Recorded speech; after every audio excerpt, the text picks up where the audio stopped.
Good morning students. आज हम पढ़ने वाले हैं हमारा चैप्टर 7। हमारा न्यू चैप्टर है जो कि फंक्शन के बारे में है।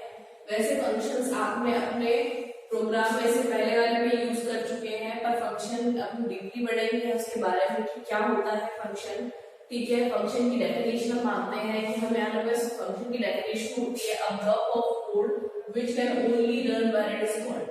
हम फंक्शन को ये कह सकते हैं कि हमारे पास जो भी हमें आपकी टास्क परफॉर्म करनी होती है उसके छोटे छोटे ब्लॉक ऑफ कोड बनाते हैं। मतलब हमारे पास कोड लिखा हुआ है 4-5 लाइन का, उसको एक फंक्शन के अंदर एनक्लोज कर दिया जाता है, मतलब बांध दिया जाता है उस फंक्शन के नाम से। इसका जब हम उसको कॉल करेंगे तो इसका मतलब हमने उस फंक्शन के अंदर जितने टास्क दिए हैं उन सब हम उसको एग्जीक्यूट करवा रहे हैं।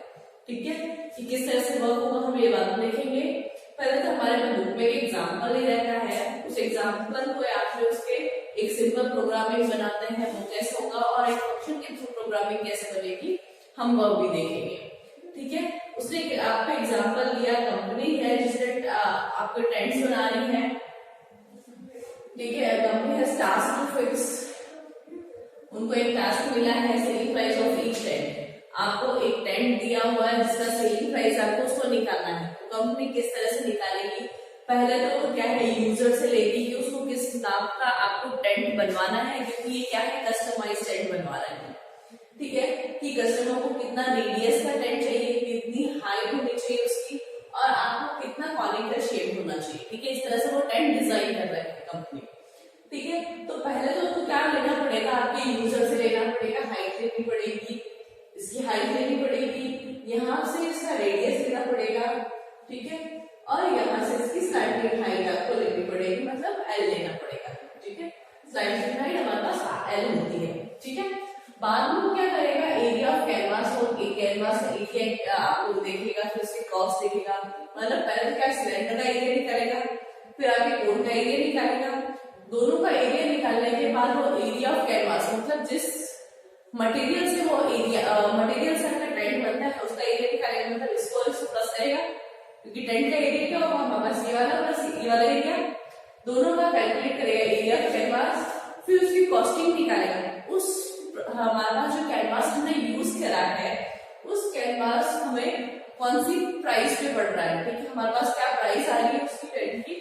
ठीक है, फिर हमारे पास उसमें कह रहा है कि हमें उसको इंक्लूड क्या करना है, एक और आपके नेट परसेंट, आपके 18% जो भी आपकी कॉस्टिंग आई उसका 18% आपको और लेना है। ठीक है, तो इस तरह से आपको टोटल जो हमारे पास नेट आपको जो चार्ज होगा हमारे पास पर कस्टमर वो हमें निकालना है। तो हमारे पास ये एग्जाम्पल दे रखा है आपको, जिसको हम अपने प्रोग्रामिंग लैंग्वेज में लिखेंगे। तो किस तरह से लिखेंगे, जब हम हमारे सिंपल लैंग्वेज में मतलब लाइन बाय लाइन लिखते हैं तो किस तरह से एग्जीक्यूट होगा, और हम जब एक फंक्शन बना के एग्जीक्यूट करेंगे तो किस तरह से होगा। ठीक है, तो पहले तो हम क्या करेंगे, एरिया ऑफ सिलेंडर निकालेंगे, फिर एरिया ऑफ कोन निकालेंगे, फिर दोनों का एरिया को प्लस करेंगे, दोनों की कॉस्टिंग निकालेंगे, और कॉस्टिंग के बाद उसमें आपके ये टेक्स्ट को ऐड करेंगे, और फिर हमारे पास जो चार्ज आएगा हम वो कस्टमर से आपको चार्ज करेंगे। ठीक है, तो ये सब हमारा प्रयास क्या है, आपके एक प्रोग्राम में दे रखा है। इस प्रोग्राम को आपके बुक में बड़ा है, जिस तरह से हम देखते हैं कि किस तरह से वो आपको एग्जीक्यूट हो रहा है लाइन बाय लाइन। यस, तो हम ये देखते हैं कि हमारे पास एक प्रोग्राम बना हुआ है आपके बुक में कि किस तरह से हम जब राइटिंग करेंगे हमारे पास हम प्रोग्राम को किस तरह से लिखेंगे। तो प्रोग्राम को लिखने के लिए हमें पहले तो 3 चीजें हमें इनपुट में लेनी पड़ेगी आपको, कि हमारे पास LHR जो हमारे पास स्टार्टिंग में लेनी है। ठीक है, तो वो हमें पहले प्रिंट करवाएगा एच की वैल्यू को लेने के लिए, हाइट हमें देनी है सिलेंडर की। ठीक है, हमने हाइट आपको देंगे तो वो क्या है फ्लोट में कन्वर्ट करेंगे, कैसा स्ट्रिंग लेंगे, फिर वो रेडियस पूछेगा, रेडियस आपको इनपुट करनी है कीबोर्ड से, और आपको फिर क्या है स्टैंडर्ड हाइट मतलब कोड की जो हाइट है वो आपको बतानी है। ठीक है, तो ये आपको 3 इनपुट लेने के बाद वो आपको curve surface area conical, curve surface area का बड़ा है इसलिए C.S.A लिखा हुआ है। ठीक है, कर्व सरफेस एरिया कॉनिकल, जो कॉनिकल शेप है ऊपर वाला शेप है हमारे पास टेंट का, उसका हमारे पास फॉर्मूला है पाई आर एल। ठीक है, पाई की वैल्यू 3.14, आर हमने जो दिया है एल की वैल्यू जो हम गिवन है। ठीक है, फिर हमारे पास जब सिलेंडर का एरिया निकालेंगे, सिलेंडर का एरिया हमारे पास 2πRH, तो 2 इंटू पाई की वैल्यू हमने 3.14 उसको बता रखा है, आर हमने जो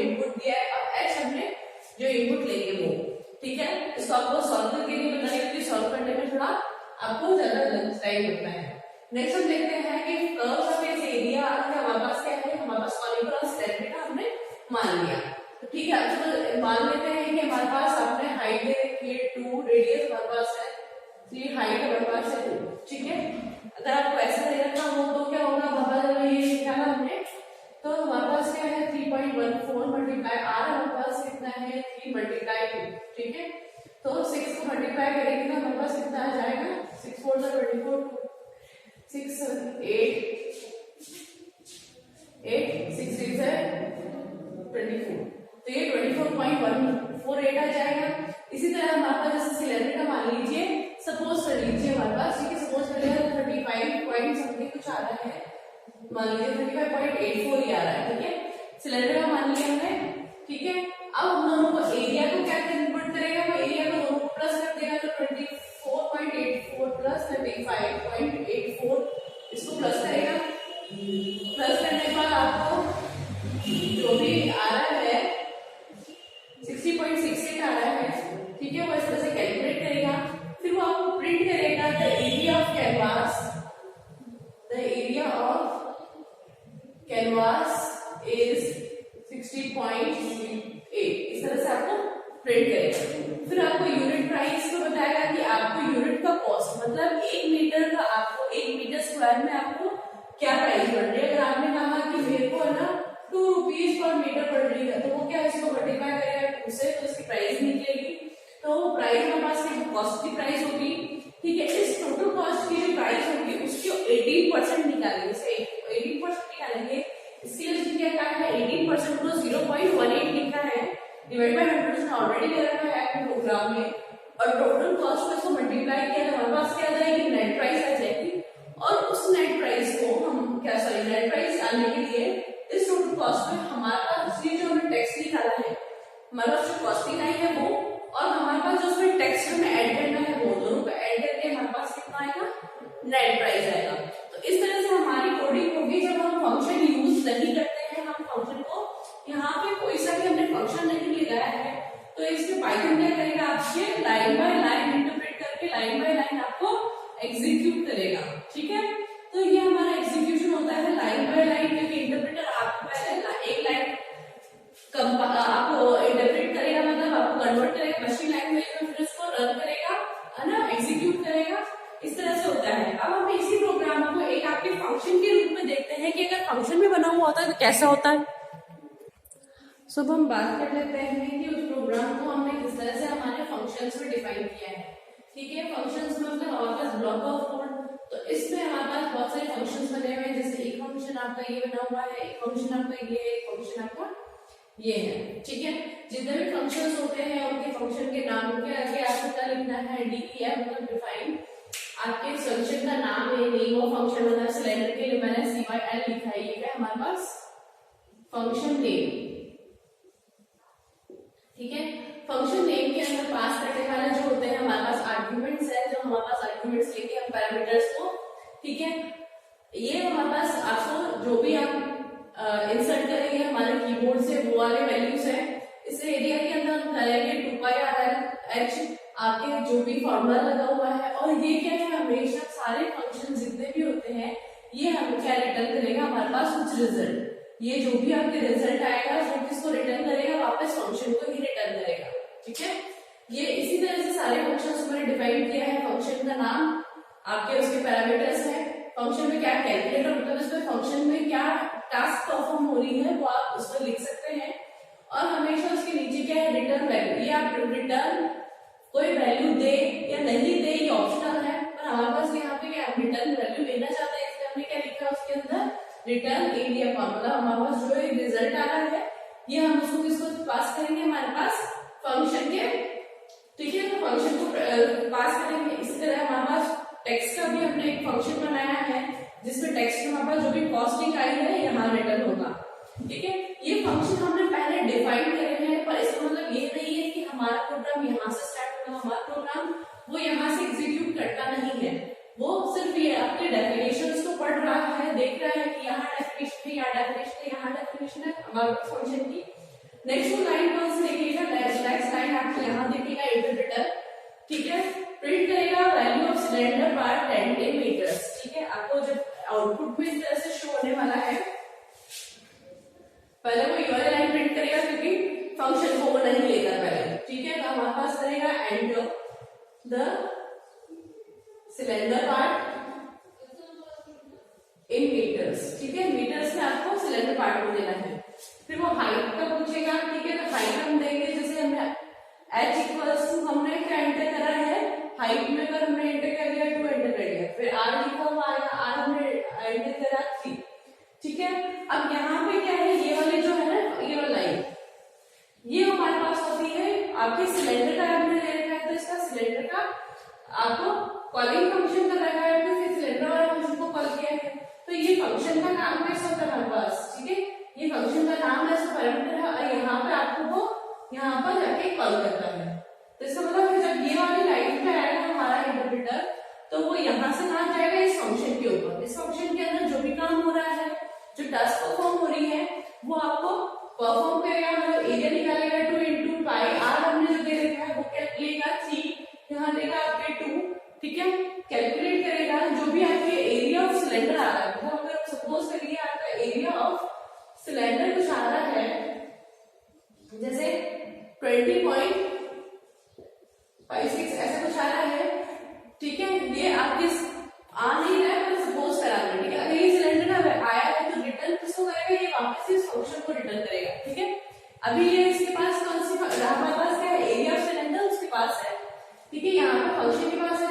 अब हमने क्या है, नेक्स्ट लाइन में है आपके एल लिया, फिर हमने कौन सा फंक्शन कॉल किया है, ये वाला फंक्शन कॉल किया, ठीक है, कॉलिंग फंक्शन, ठीक है। Cursor base area equals to 1, ये हमारे पास किसमें होता है, हमारे पास ये आपके कॉलिंग फंक्शन को हमने कॉल किया है, ठीक है। क्योंकि फंक्शन की डेफिनेशन क्या है हमारे पास, ब्लॉक ऑफ कोड। ये ब्लॉक ऑफ कोड है, जब तक रन नहीं होता, जब तक इसको कॉल नहीं किया जाता। अब यहाँ कॉल हो रहा है तब ये रन होगा। मैंने पहले बताया था कि पहले कॉल नहीं होता है, पहले एग्जीक्यूट नहीं होता है। अब इसको यहाँ पे कॉल किया है, तो अब ये अब एग्जीक्यूट होगा। तो हमारे पास अब क्या है, कॉल का एरिया फाइंड करेगा, फिर एरिया 4 निकालेगा, ठीक है। एरिया 4 निकालने के बाद फिर क्या करेगा, canvas area is equals two cylinder का एरिया और कोन का एरिया, दोनों को ऐड करेगा, ठीक है। ये दोनों का आपको ऐड करेगा, रिजल्ट आपको एरिया ऑफ कैनवास के अंदर आपको प्रिंट करके देगा। नेक्स्ट हम देखते हैं कि यूनिट प्राइस उसने लिखी है, float input enter the value cost. आपके 1 मीटर पर स्क्वायर में उसकी कॉस्टिंग लिख डाल, आपने एंटर करी इनपुट से, उसको उसने कॉस्ट में यूनिट प्राइस को कैनवास एरिया जो हमने अभी यहाँ निकाला है उसको मल्टीप्लाई किया, ठीक है। इसके बाद उसने क्या किया है, टोटल कॉस्ट कैसे निकाली है, हमारे पास जो आई है यहाँ पर यूनिट प्राइस और कैनवास एरिया, इसको प्लस करने के बाद नेक्स्ट हमारे पास लास्ट में उसने कहा नेट अमाउंट। जो हमारा लास्ट लाइन है नेट अमाउंट, जैसे इसके ऊपर आएगा हमारा इंटरप्रेटर, वो कहेगा इंक्लूडिंग टैक्स। हमारे पास नेट कैसे है, post tax paid total cost. ये अब हमने क्या किया है, इसको किसको फंक्शन को कॉल किया है, तो ये फंक्शन कहाँ है हमारे पास, यहाँ पर है, ठीक है। ये फंक्शन यहाँ पर है। अब यहाँ पर क्या करेगा, वो टैक्स को देखेगा, टैक्स को उस कॉस्ट में आपको ऐड करेगा, और फिर इसका नेट प्राइस क्या है आपको उसको रिटर्न करेगा। जो भी नेट प्राइस आपको मान लीजिए यहाँ पर 50 आपको नेट प्राइस आएगा, ये नेट प्राइस वो कहाँ पर वापस इसको रिटर्न करेगा, और यहाँ पर आपको 50 नेट प्राइस इंक्लूडिंग टैक्स आपको यहाँ पर आपको लिखेगा। तो इस तरह से हम ये कह सकते हैं कि ये ब्लॉक ऑफ कोड है। अलग अलग जगह पे हम इसको बहुत सारे कोड्स को लिख सकते हैं, और इनको यहाँ ना करके कहीं और भी फंक्शन में अगर हमने मल्टीपल लाइन्स को कॉल किया है तो हम उसको कॉलिंग फंक्शन को कहीं पे भी कर सकते हैं। पर हम यही चीज हमने उसमें भी लिखी है और इसमें भी लिखी है, क्या डिफरेंस है, क्यों डिफरेंस है, इसलिए क्योंकि जब हम सॉफ्टवेयर बनाते हैं तो हमारे पास सिर्फ एक पेज का प्रोग्राम नहीं होता है, हमारे पास बहुत बड़ा प्रोग्राम होता है, जिसको करने के लिए हम कहते हैं कि मल्टीपल पर्सन्स को आपको परफॉर्म करना पड़ता है। एक अगर प्रोजेक्ट बनाना